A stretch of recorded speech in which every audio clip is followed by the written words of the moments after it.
Il est capable de faire fleurir encore l'amour dans nos cœurs, qui a flétri pendant longtemps. Il est Dieu.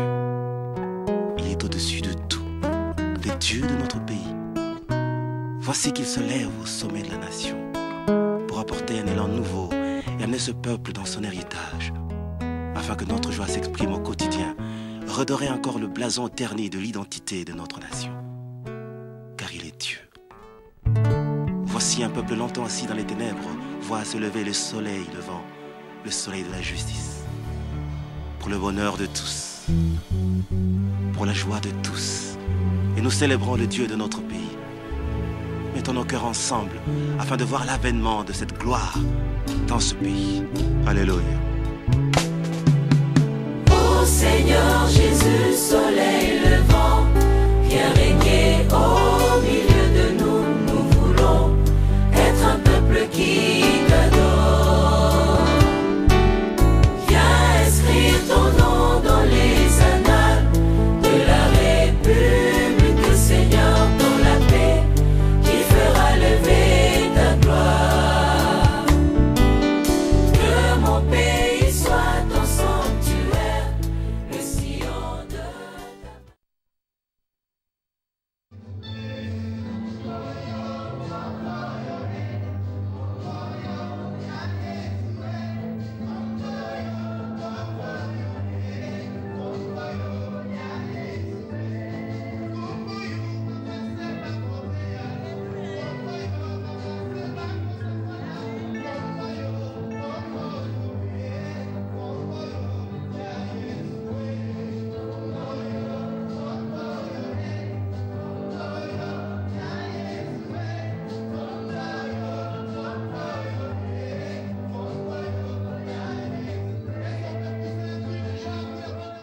Dans l'Apocalypse, le Seigneur dit à celui qui vaincra.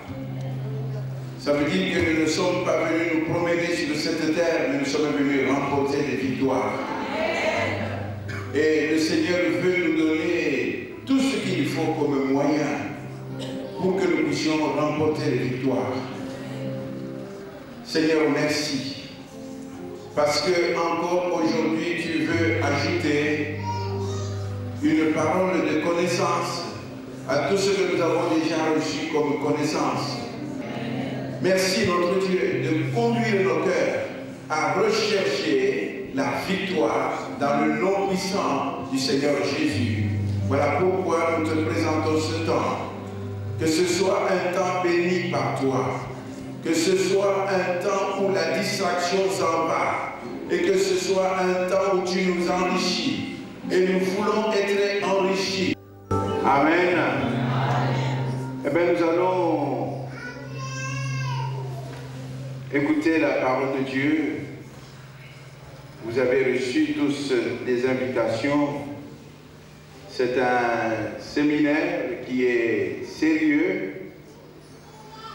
Et vous connaissez le titre, c'est « Comment percer dans un milieu hostile ».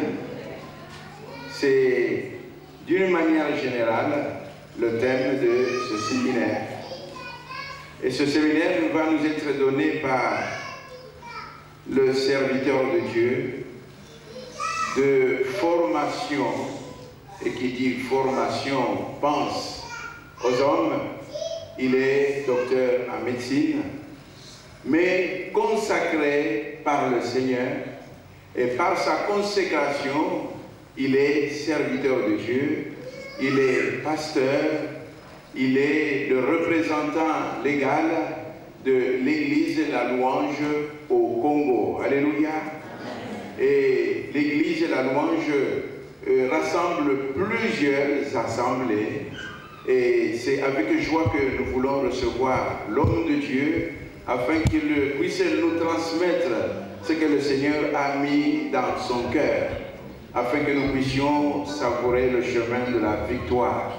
Parce que beaucoup veulent la victoire. Alléluia. Mais il faut savoir comment atteindre la victoire. et que le nom du Seigneur soit béni. Nous accueillons l'homme de Dieu, le pasteur Manassi.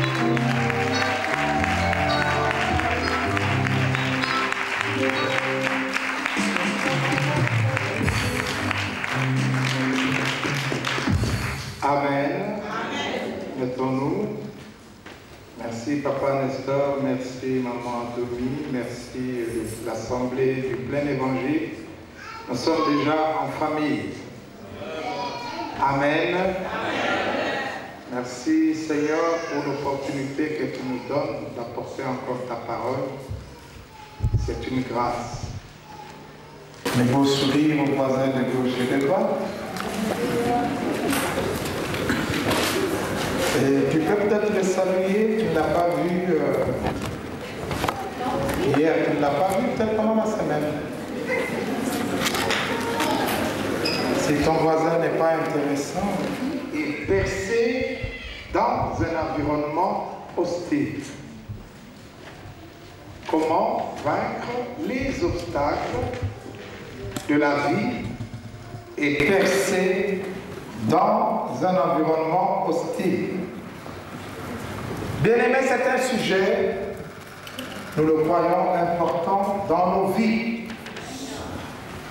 Nous aimerions tout au long de ce séminaire relever les éléments essentiels pour vaincre, pour percer, dire ce que tu dois savoir et te dire ce que tu dois faire. Connaître les éléments essentiels dans ce domaine, te dire ce que tu dois savoir et te dire ce que tu dois faire. Car beaucoup échouent, beaucoup meurent avec les promesses de Dieu. Et pourtant, les promesses de Dieu sont oui et amen. Dans le livre de Job, au chapitre 14, le premier verset, il est écrit, je m'en vais lire dans la version parole de vie, l'être humain né d'une femme vit peu de temps et connaît beaucoup de soucis ou de tourments. La vie d'un homme est faite de tourments, de problèmes, des obstacles. Ces tourments se traduisent en obstacles. Quand bien même les promesses de Dieu sont, tu ne seras pas le dernier, tu seras le premier, tu ne seras pas la queue, tu seras... Amen. Nous voulons donner les éléments essentiels à l'action. Parce que vaincre, il y a une action, il y a un comportement, il y a une attitude adoptée. Percer, c'est vrai, avec Dieu, mais l'homme a sa part pour percer. Quelle que soit l'hostilité, un milieu agressif, un milieu défavorable, un milieu qui ne permet pas les progrès, mais toi, tu peux. Même si ce milieu, tout le monde a échoué, comme les apôtres, lorsque le Seigneur a fait son apparition, ils avaient péché toute la nuit durant, ils n'avaient rien eu au même endroit, mais Jésus est arrivé leur disant, jetez les filets à droite. Là où il n'y avait rien, ils ont réussi parce qu'ils ont respecté ce que le Seigneur avait demandé. Il y a deux éléments essentiels pour percer, pour vaincre, pour aller de l'avant. Le premier, c'est l'information. L'information. Toute action bien menée dépend de l'information que l'on a. Si tu n'es pas bien informé, tu risques de ne pas savoir que faire. L'information est très très importante et le monde actuel est un monde d'information. Nous avons les portables, la communication est trop étendue pour être bien informé. On peut communiquer communiquer à distance, mais on a besoin de l'information. Et je crois que le ministère au ciel est un grand ministère d'information. Le ciel est un grand ministère d'information parce que avec les apparitions angéliques, c'était pour donner l'information. L'ange apparut à Marie, l'ange apparut à Zacharie. Voici ce qui t'arrivera. L'ange apparaît à Manoach, mère de Samson, pour lui donner l'information. Père de Samson, pour lui donner une information. Si on n'a pas d'information, il n'y a pas de foi. Et si on n'a pas de foi, il n'y a pas d'action à mener. Et on a besoin de la bonne information. Alléluia. Amen. Le Seigneur parlant tantôt d'une façon ou d'une autre, nous avons parfois des songes que nous faisons. Juste pour nous donner l'information voulue. Mais malgré cela, il y a l'hostilité, qu'importe. Mais l'information, vous l'avez. Invoquez-moi. Invoque-moi, je te répondrai. Invoque-moi, je te répondrai. Je te montrerai des grandes choses. Des choses cachées que tu ne connais pas. Alléluia. Aujourd'hui, même dans les mondes occultes, ils ont besoin d'informations. Les voilà qui consultent à gauche, à droite, pour savoir que deviendrai-je demain, que dois-je faire. Même ceux qui sont dans certaines affaires évitent certains jours et certains chiffres. C'est le besoin d'informations afin que l'on puisse poser un acte. Si le monde des ténèbres reçoit de telles informations, nous, enfants de Dieu, nous en avons besoin. Alléluia. Dans les Actes des Apôtres, au chapitre 9, du 1er au 6e verset, je m'avais fait un commentaire. C'est Saul, sur la route de Damas, allant persécuter les chrétiens. Il était à cheval et tout d'un coup, une grande lumière descendra du ciel qui va l'aveugler et le faire tomber. Lorsqu'il est tombé, il a posé une question. Qui es-tu, Seigneur? Qui es-tu? Toi qui m'as terrassé. Toi qui m'as vaincu. Qui es-tu? Je suis le Seigneur que tu es en train de persécuter. Il avait l'information en présence de qui il se trouvait. Alléluia. L'information est nécessaire et plus loin, on lui dira, voici ce que tu dois faire. Entre dans la ville, tu trouveras un tel, il fera ça et ça de toi. On a besoin d'être bien informé. Lorsqu'on a la bonne information, on fait de bons résultats parce qu'on peut mener une bonne action. Sans cela, ce n'est pas possible. C'est pourquoi il est bon que les serviteurs de Dieu aient la bonne information et la recherche auprès du Seigneur. Combien nous avançons, mais très difficilement. La Bible dit qu'après la multiplication de pain, tout le monde était rassasié, il allait rester 12 paniers. Et Jésus, qui était auparavant avec ses disciples, qui revenaient de faire un travail, ils avaient faim, ils n'avaient pas mangé. Le Seigneur leur demandera d'aller dans un lieu éloigné pour un peu de repos et manger. Mais là, ils ont rencontré des gens qui les avaient précédés. Il s'est mis à les enseigner parce que les voyant, il a dit c'est comme un troupeau sans berger. Il a enseigné longtemps, mais le miracle de pain s'est fait vers la fin, au soir. Eux, ils devaient d'abord distribuer le pain, eux qui avaient déjà faim dès le matin. Après cela, le Seigneur leur demandera de traverser. Précédez-moi. Précédez-moi. Pendant que je renvoie la foule. Mais j'imagine qu'ils avaient trop faim. J'imagine qu'ils étaient préoccupés parce que 12 paniers veut dire chaque disciple avait un panier. Et c'est ça le salaire des serviteurs. Tout le monde va se rassasier, mais toi, serve le Seigneur, le panier est pour toi. Mais malgré ça, ils ont obéi sans rechercher l'information nécessaire. C'étaient tous des pêcheurs, pour la plupart. Ils ont traversé dans la barque, mais ils n'ont pas posé la question, mais Seigneur, comment vas-tu nous rejoindre? Mais il était resté seul, c'était tard. Il était resté seul. Mais à cause du manger et du boire, certainement, ils l'ont abandonné. Comment on peut abandonner un responsable, renvoyer lui-même plus de 5000 personnes? Ils sont allés. Jésus est monté pour prier sur la montagne. Jusqu'au milieu de la nuit, il regarda sur la mer. Ils étaient encore au milieu de la mer, en train de ramer, et le vent leur était contraire. C'était le vent qui leur était contraire.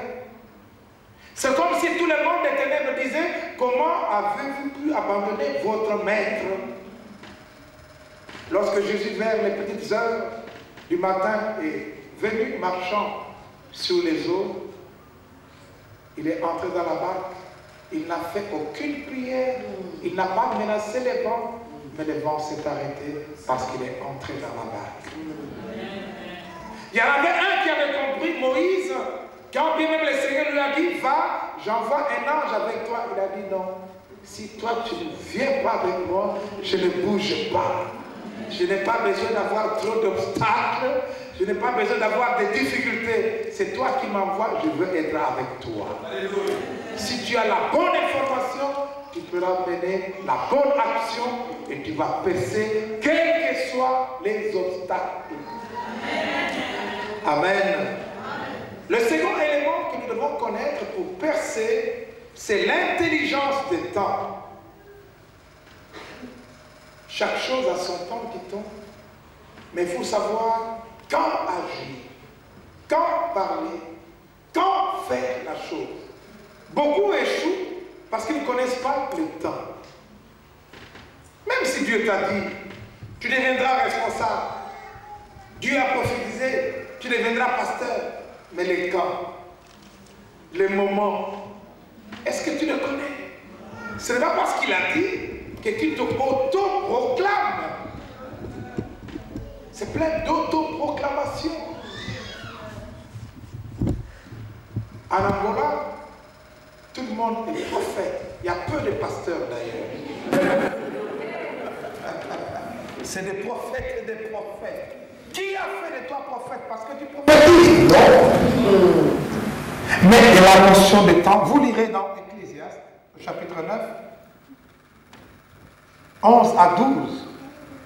Ce sont des différentes réalités liées au temps. Ce n'est pas parce qu'on est intelligent, ce n'est pas parce qu'on est sage.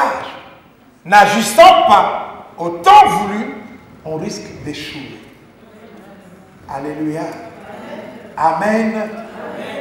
Vous savez, lorsque vous arrivez à la fin du mois, dans votre entreprise, ce n'est pas le moment de réclamer une augmentation de salaire. Parce que là, on commence à payer ce qui a une lourde charge. Ne choisissez pas ce temps-là. Même les femmes mariées savent à quel moment de la nuit parler à leur mari. Il ne faut pas qu'ils rentrent du travail. Vous savez, non, tu n'auras rien. Même dans la diplomatie, on t'accueille, on te reçoit. Et qu'est-ce que tu veux prendre? Un peu de ceci. Ils savent à quel moment ils vont poser leurs petits problèmes. C'est l'intelligence du temps qui nous manque.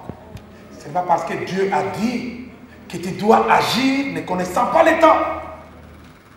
Il faut avoir la bonne information. Il faut connaître l'intelligence du temps. À quel moment, quand parler, quand agir, quand faire la chose. Sans cela, malgré tes promesses, tu risques d'échouer. C'est pourquoi au travers de ces passages que nous allons lire, nous allons essayer de ressortir ce que toi et moi devons faire. Nous ne sommes pas des défaitistes, nous sommes des vainqueurs. Nous sommes appelés à la victoire.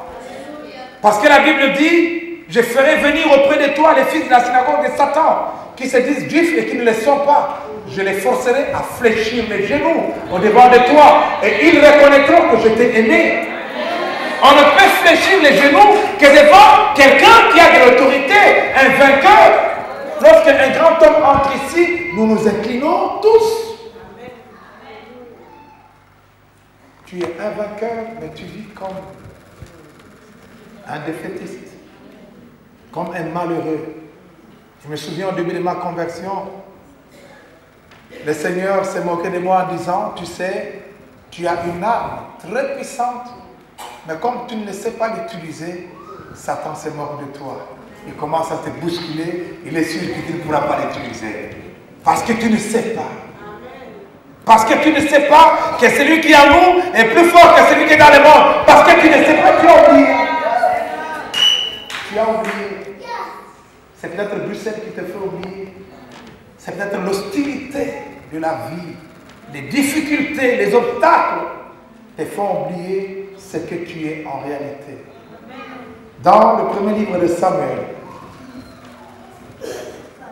1 Samuel au chapitre 16,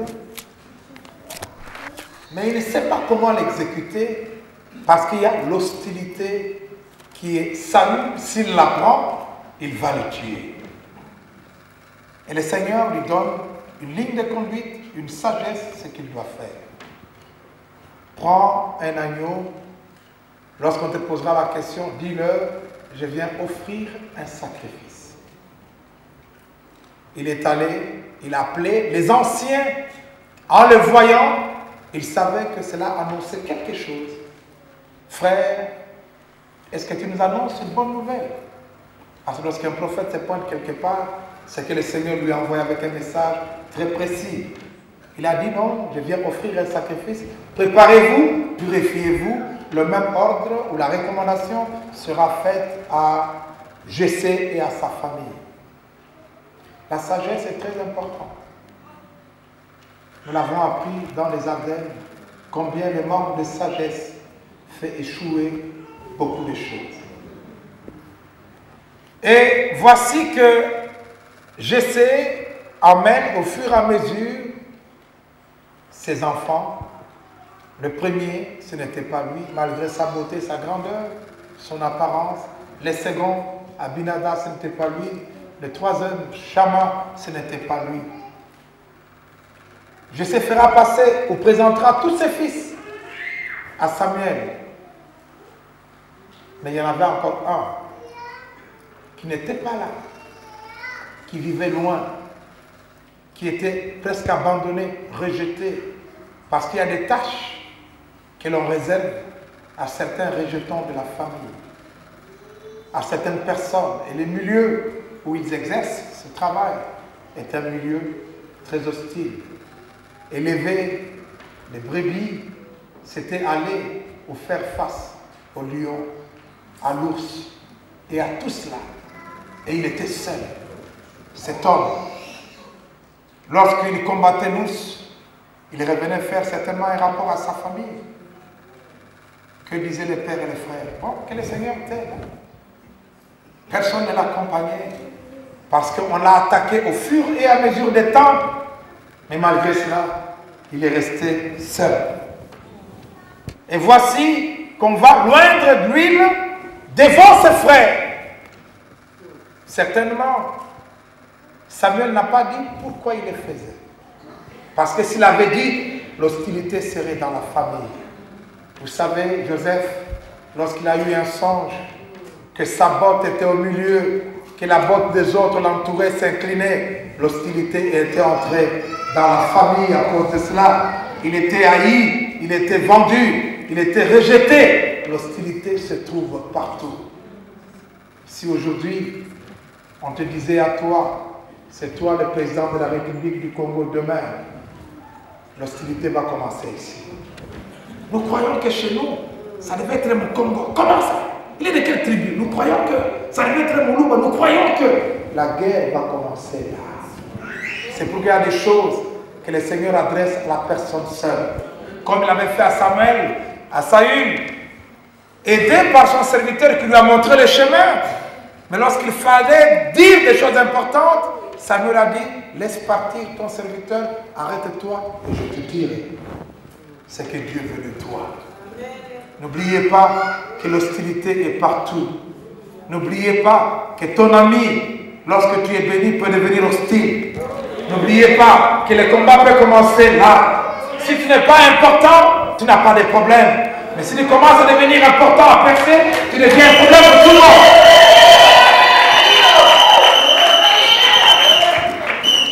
Alléluia. Aux États-Unis, si tu n'es pas candidat à la présidence, on ne parle pas de toi. Mais si tu poses ta candidature, on va fouiller ta vie, même 30 ans auparavant.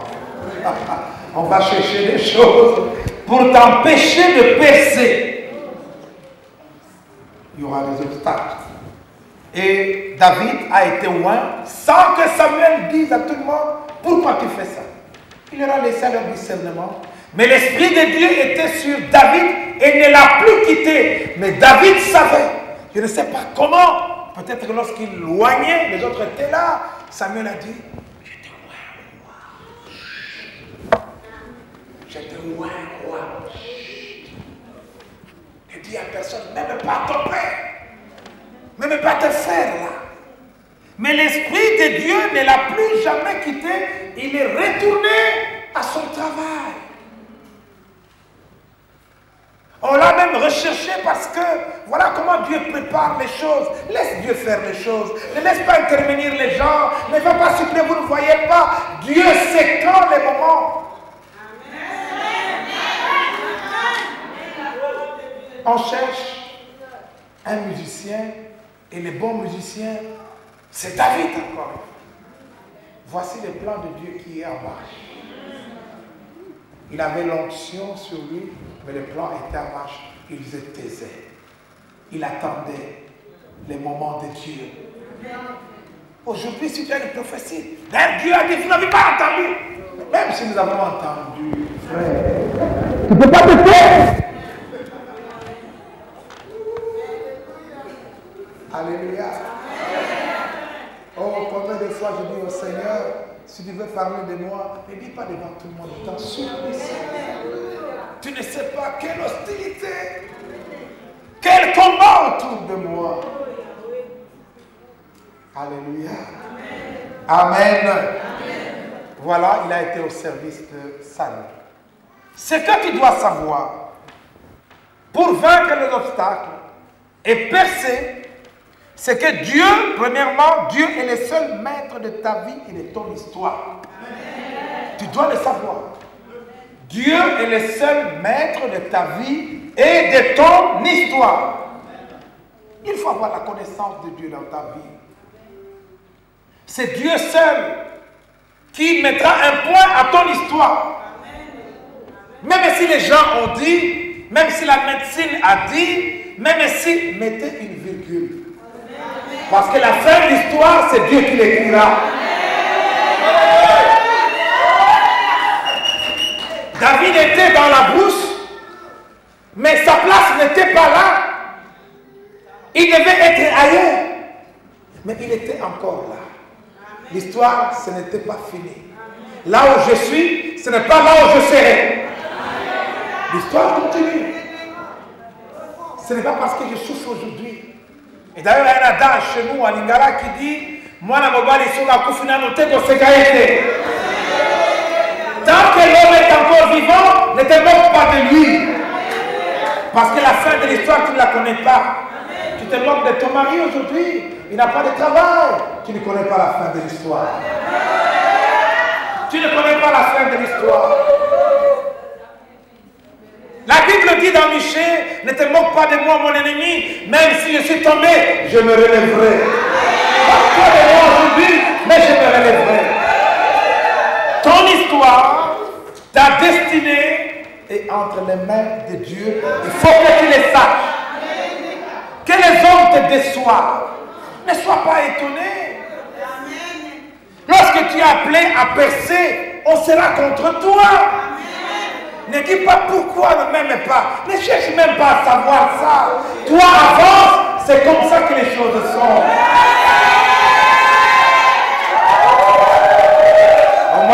comprends pas, on me critique qu'est-ce que tu as fait. Ce que tu as fait, tu commences à être élevé et ça ne plaît pas à tout le monde. C'est ça le problème.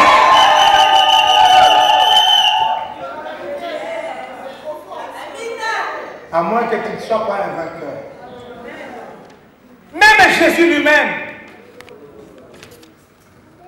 lui-même, la Bible dit, dans Isaïe 53, 1 à 3, qui a cru la nouvelle que nous avons apprise? Qui a reconnu la puissance du Seigneur? Devant le Seigneur, le serviteur a grandi comme une petite plante, comme une racine qui sort d'une terre sèche. Il n'avait ni la beauté, ni le prestige qui attire le regard. Son apparence n'avait rien pour nous plaire. Tout le monde le méprisait et l'évitait.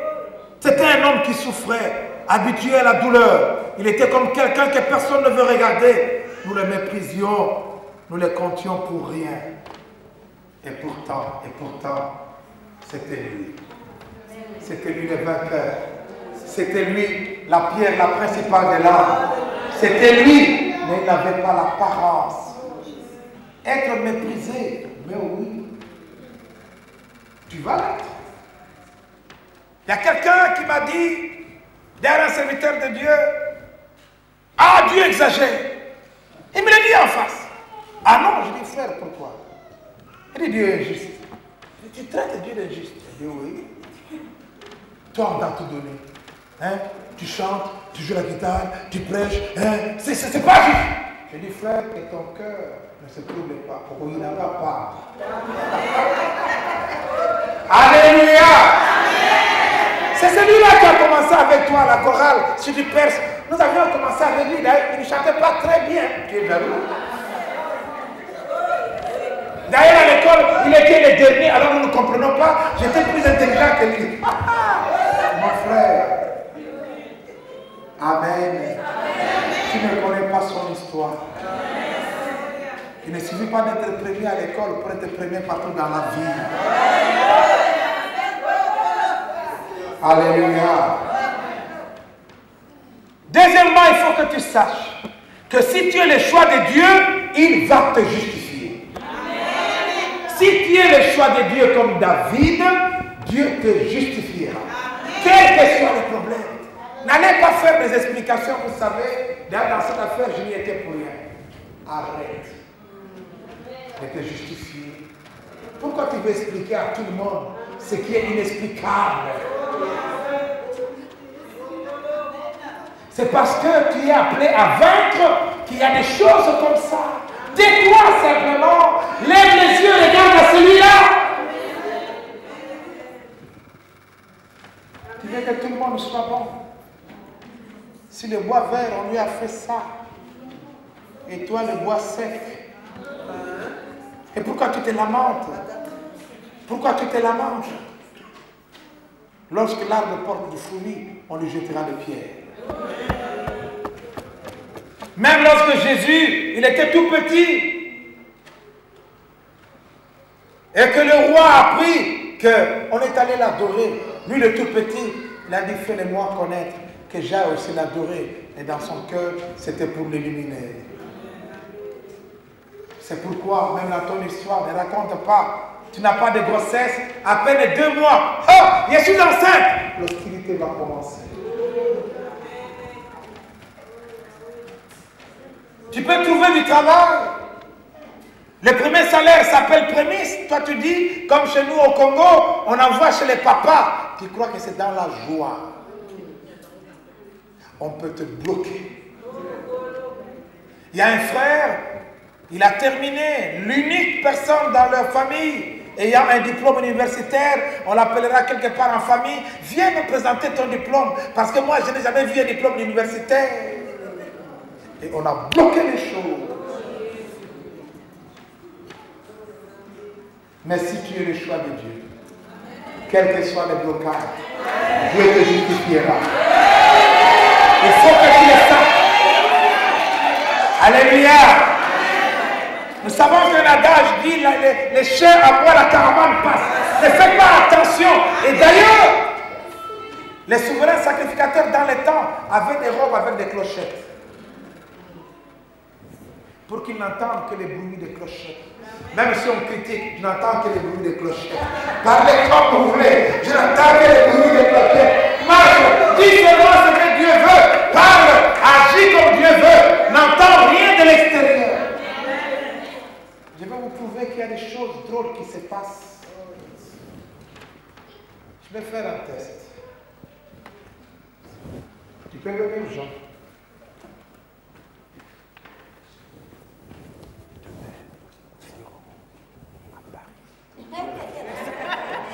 Dis-le.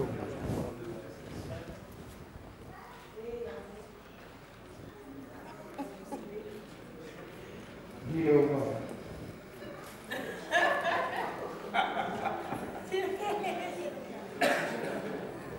Dis-le.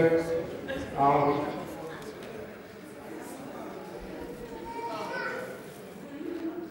Dis-le. Qu'est-ce qu'on t'a dit? Demain, nous irons à Paris pour prier. Demain, nous irons à Paris pour prier le Seigneur. Mais généralement, parce que la phrase elle est courte, mais vous allez voir que la personne qui répète à la fin a transformé l'histoire. Alors, ne dis pas, c'est lui qui m'a parlé, c'est vraiment mon ami, Azapilda, Azapilda. Alléluia. C'est mon ami d'enfance, ce qu'il m'a raconté là, c'est vrai, attention. La communication peut changer. Tu n'as pas besoin de tenir compte de ce qu'on t'a dit. Ne fais pas attention à cela. Si tu es le choix de Dieu, il te justifiera. Amen.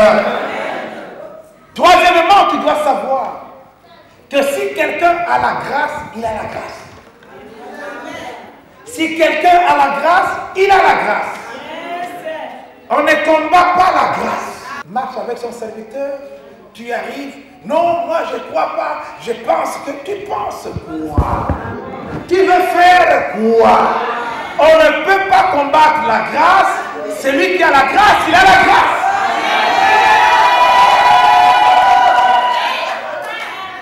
Celui qui veut vaincre doit réaliser cela. Quelle grâce tu as de la part de Dieu?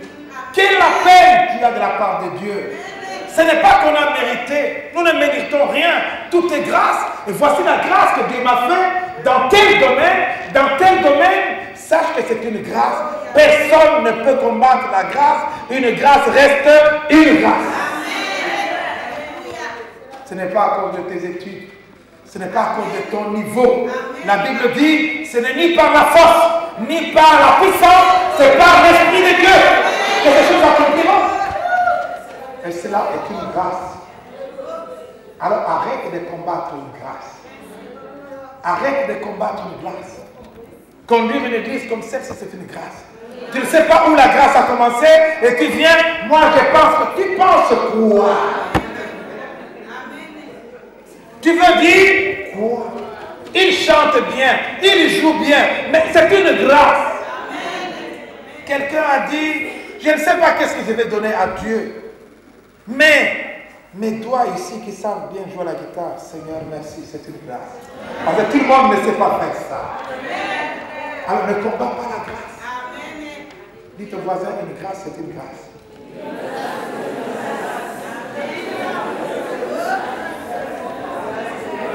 Amen. Vous savez que David était loin, il était abandonné, il vivait avec l'onction dans son milieu normalement. Est-ce que tu ne peux pas vivre normalement avec l'onction de Dieu? Tu ne peux pas vivre normalement. Aujourd'hui, lorsqu'on a l'onction, même la démarche change. Est-ce que tu ne peux pas vivre normalement avec l'onction de Dieu? Il n'a pas dit, vous avez entendu, qui est-ce qu'on est venu oindre? C'est toi qui parles. Oh, vivez normalement. Il y a des gens là où ils sont, ils veulent être à se faire connaître. Lorsqu'on les invite à entrer à une fête, il attend. Monsieur, ton invitation, tu ne me connais pas. Mais frère, qui es-tu? Tu ne me connais pas. Mais je ne te connais pas. Tu ne peux pas vivre normalement avec ton grand tigre de grâce.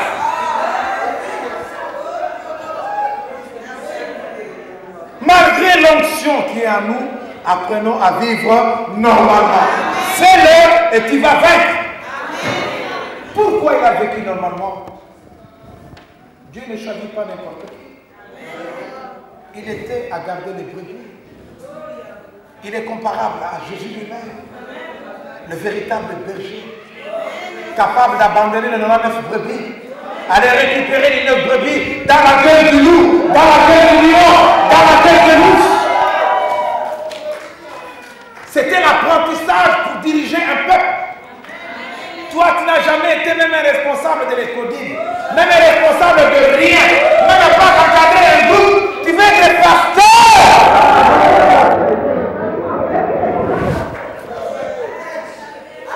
Tu ne sais pas qu'il y a un apprentissage pour être élevé, pour percer. Dieu l'a laissé malgré l'onction là-bas. Il a appris. Oh, il chantait bien. Mais il chantait à qui? Aux brebis. Il a joué de la musique. Il chantait bien. Alors tu dois savoir que ce que tu dois faire, fais-le bien. On ne sait jamais.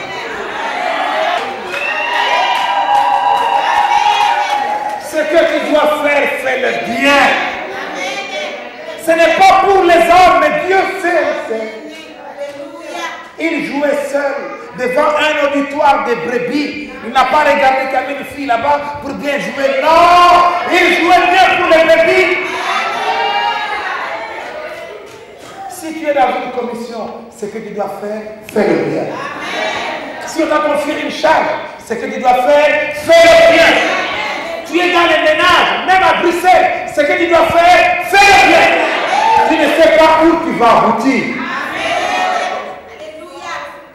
C'est ça que tu dois savoir. Sache-le, fais les choses convenablement. Fais-le bien, remplis bien ta tâche. Les hommes élevés ont toujours des problèmes. Même Jésus lui-même. Il y a eu un référendum. Vous connaissez le référendum, non?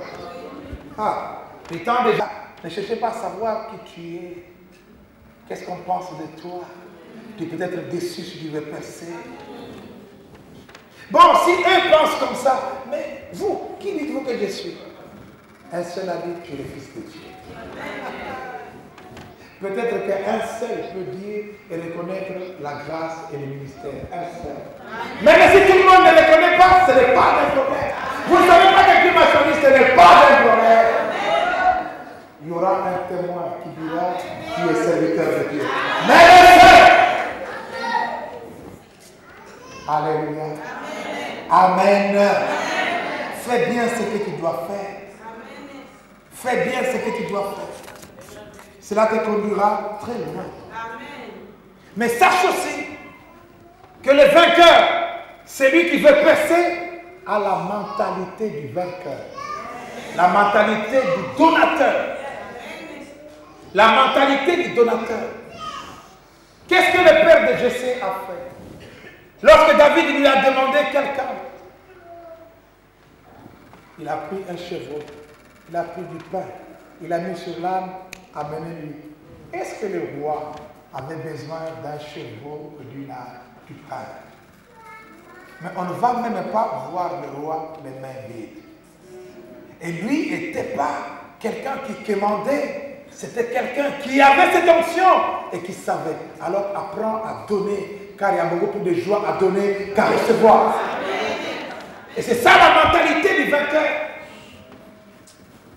C'est ça la mentalité du vainqueur. J'étais étonné chaque fois avec mon feu père. Chaque fois, c'était un homme politique dans le temps. Chaque fois que quelqu'un venait le voir, il sortait tout l'argent. Ça, c'est pour ton ticket. Il sortait toujours pour ton ticket. Et il disait, mon fils, écoute, que personne ne fasse de toi un esclave parce qu'il t'a donné un chevreau. Toi, donne toujours. Et tu seras toujours élevé. Amen. Alléluia. C'est ça les vainqueurs. À moins que tu ne sois pas vainqueur. C'est ça les vainqueurs. Et cette mentalité du donateur. Ne sois pas là pour quémander, t'agenouiller. Tu n'es pas appelé à cela. Je n'ai pas vu les justes abandonnés, ni ses enfants mendier à leur pain. C'est la parole de Dieu. Mais toi, tu es appelé à être loin, tu le sais. Tu le gardes dans ton cœur, habitue-toi. Parce que quand tu seras là, tu donneras. Tu donneras. Tu donneras. Habitue-toi à donner. Même si les grands devant de toi donnent. Amen. Le 7e point que tu dois savoir, c'est qu'il est allé jouer auprès de quelqu'un pour qui il savait qu'il n'était plus roi. Lui, il le savait. Lui, il savait que je deviendrai roi un jour. Mais aujourd'hui, je sers mon Seigneur. Le vainqueur et celui qui va percer doit apprendre la notion de la fidélité dans le service. Si Dieu a dit qu'il a disqualifié, ce n'est pas à toi de proclamer que Dieu l'a disqualifié. Ce n'est pas ton affaire. C'est Dieu qui règle les problèmes avec ses serviteurs. C'est pourquoi la Bible dit, un jour, il a fui et que Saül le pourchassait. Il ne savait pas que dans cette caverne, David et ses amis s'y trouvaient. Ses amis lui ont dit, voici les moments. Voici les moments. N'est-ce pas que Dieu t'a dit, il va te le livrer tes ennemis. Il te livre, frappe-le d'un coup. David est allé, il a coupé les pans du vêtement. Et lorsqu'il a coupé les pans des vêtements, il a eu des palpitations cardiaques. L'Esprit lui a dit non. Il leur a dit, je ne peux pas faire ça, c'est loin de Dieu. Je ne peux pas. Mais ne pas couper son vêtement, je l'ai déjà coupé. Mais combien de fois tu manques de fidélité envers tes responsables? Qu'est-ce que tu crois? Moi aussi je prophétise, moi aussi je fais péché. Ce que tu fais le bien, mais sois fidèle. La fidélité dans le moindre petit. La fidélité caractérise ceux qui vont percer. La fidélité caractérise les vainqueurs. Mais si tu es un fidèle critiqueur, et tout ça, ce sera au milieu de toi-même. Lorsqu'on voudra t'élever, ceux qui sont en tout cas diront non, pas lui. Ah, c'est mon ami, c'est mon frère, mais il a la langue là. Si le chef se parle bien, il est infidèle, il a trahi tel, il a trahi tel, il a trahi tel, il a trahi tel. Non. Sois fidèle là où tu es. Fais bien les choses comme tu dois les faire. Mais sois fidèle. Un jour, même Saül, il était loin, en cachette. Mais il s'est caché quelque part. Et lorsqu'on cherchait qui oindre, il n'était pas là. On est allé le chercher là où il était caché. Dieu sait où tu te trouves, même si les gens ne le savent pas. Un jour viendra, on va te chercher. On ne peut pas cacher la lampe sous le roseau. Un jour, cette lampe, on va la prendre et elle éclairera. Toi, continue à être fidèle. Toi, continue à faire bien les choses. Un jour, on viendra te chercher. Et moi, je dis pour notre pays, quelles que soient les candidatures aujourd'hui, un jour, on ira chercher quelqu'un. Cet homme, on le trouvera. On ira chercher un homme que Dieu aura choisi, caché, mais le Seigneur nous sortira. Si Dieu veut t'élever, n'oublie pas la fidélité. Si tu es fidèle dans les petites choses, tu le seras dans les grandes choses et tu perceras. Acclamons le Seigneur notre Dieu.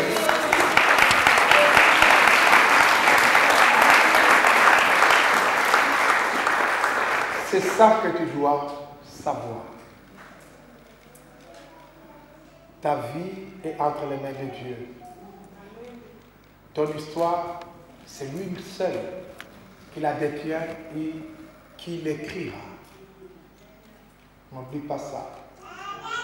Il tient toutes choses entre ses mains. Tu es appelé à aller de l'avant. Fais bien les choses que tu dois faire maintenant. Ne dis pas qui me voit. Mon pasteur ne regarde pas, je travaille beaucoup, je nettoie l'église, personne ne me regarde. Dieu a un regard sur toi. Alléluia. Un jour viendra, si les hommes nous oublient, Dieu n'oublie aucun de nos bienfaits. Le Seigneur te lèvera un jour. Si tu es le choix de Dieu, il finira par te justifier. Si tu as la grâce, cette grâce, on ne peut pas la combattre. Si tu es loin, avec toutes les promesses, continue à vivre une vie normale. Apprends à te taire, à être normal. Et attends le temps de Dieu. Alléluia. Amen. Amen. Et la mentalité du donateur, parce que tu es vainqueur, et demeure fidèle. Cela te conduira à ce que tu dois faire, que nous verrons demain, et que le Seigneur vous bénisse. Amen.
vous ne savez pas qui vous êtes, vous ne saurez pas ce qu'il faut faire.